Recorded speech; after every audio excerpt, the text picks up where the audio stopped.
Entiisa ebuutikidde abatuuze Magamaga oluvannyuma lwa kosita ebadde edda eyiganga bw'etomeraganya obwenyi n'endala ebadde edda e Kampala mu kiro ekikeesezza olwaleero.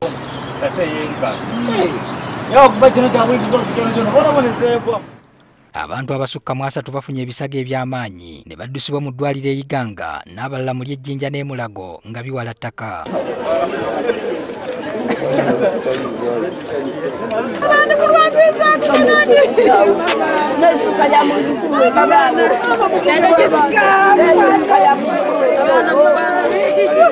Abafu emirambo gye tulina gye wendogerera buti giri 10 egyatuleeteibwa nga mubairemu abakyala 5, mwabaamu abavubuka 2, mwabaamu n'obwana obuto 3.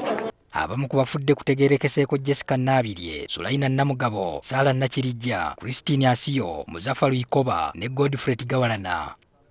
Kuno kwogatta n'omukyalo omulala n'abaana abalala 3 ababadde batannategeerekeka mannya.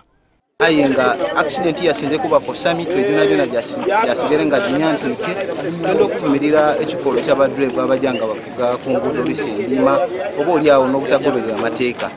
Abatuuze bagamba nti abasinga obungi ku bafudde mu kabenje kano babadde bava kusinza emukono mu kkanisa ya Pasita Kakande. Kosita yaida abasoloze busoloze mani nati bajja kubasabiraku yaja n'omwana ati mulwaire ate bamutole mu erino babaire bajanga basaba olwasande ngwe bano nange bulubandi babatwala basaba babaiza olwaide uyo ne byabalemereire okutuuka.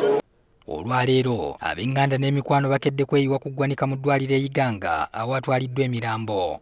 Poliisi etubuulidde ekyavuddeko akabenje kano. Driver wa Costa UAT eyabadde ayisa nenga gaapu gyali mu kuyisizaamu ntono nnyo kwe kwambalagana ne Costa eyabadde eva mu direction y'Embale ng'edda Kampala.